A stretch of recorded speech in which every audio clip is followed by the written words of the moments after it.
من شر الوسواس،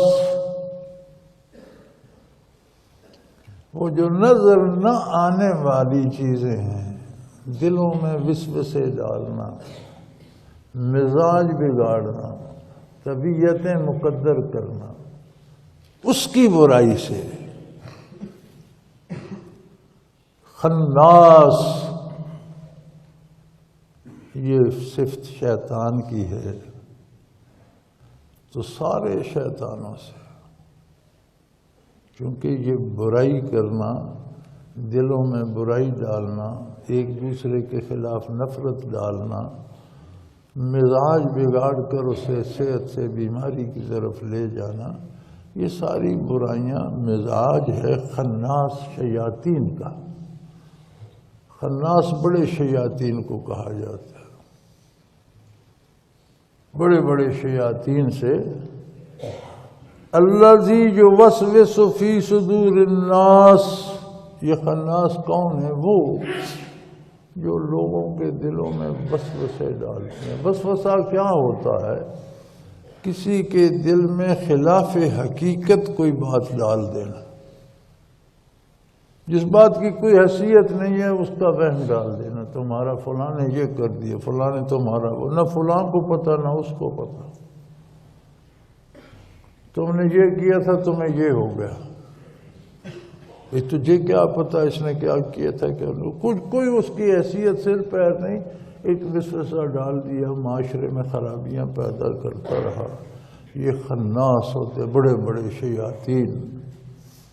یہ کون ہوتے ہیں؟ فرمایا من الجنت والناس، یہ جنوں میں بھی ہیں، خود ابلیس ہے اور اس کی اولاد ہے۔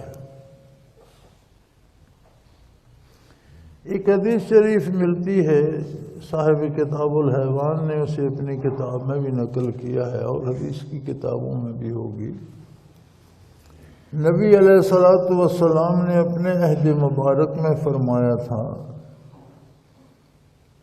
کہ جتنی آبادی روئے زمین پر انسانوں کی ہے، اس سے 9 گنا زیادہ آبادی جنات کی ہے،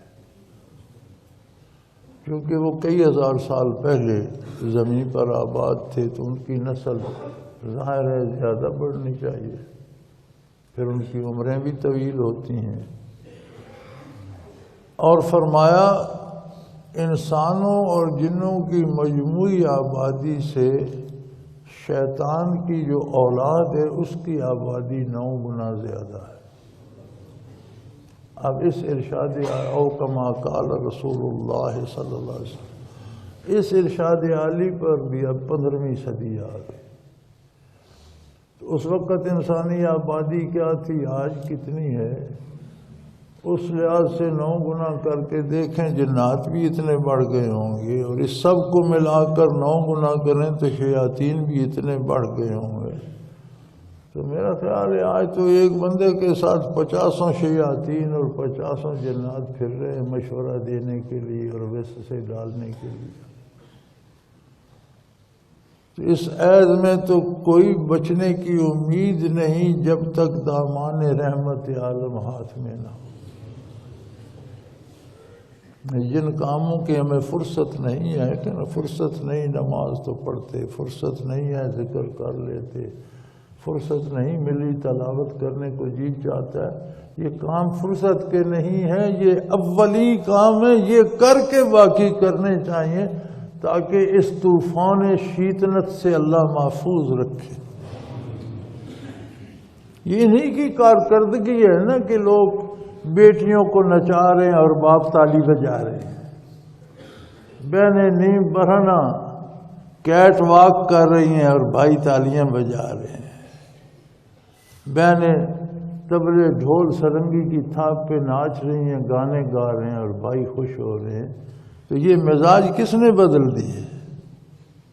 یہ انسانی مزاج تو نہیں ہے، یہ تو کوئی عہد جاہلیت میں بھی پسند نہیں کر، اسلام نہیں تھا تو مشرکین بھی ناچنے گانے والوں کا طبقہ الگ رکھتے تھے، شرفاء کے نزد نہیں ہوتا تھا، پسند نہیں کیا جاتا۔ گانے سنتے تھے، گانے والوں کو شریف نہیں سمجھتے تھے، اور آج تک ہمارے جوانی تک ڈوم کنجر الگ قومیں ہوتی تھیں، ان کے اپنے ضابطے قاعدے ہوتے تھے۔ اب تو سارے سٹار بن گئے، آسمانوں پر چلے گئے، ہم زمین کے زمین پر رہ گئے، یہ آسمانوں پر چلے گئے۔ یہ کس کی کارکردگی ہے؟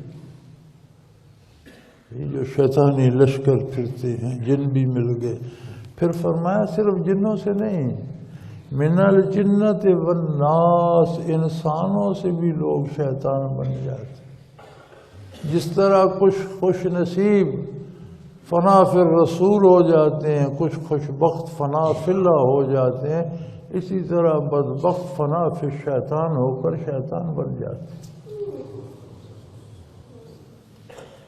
تو فرمایا شیطان کی اولاد تو ہے، شیطان ہے انسانوں جنوں میں سے جو اس کے پیروکار ہیں ان کی برائی سے بھی، اور انسان جو شیطان کا کہنا مان مان کر خود بھی شیطان بن گئے ہیں، ان کے وساوت سے بھی اس اللہ کی پناہ مانگتا۔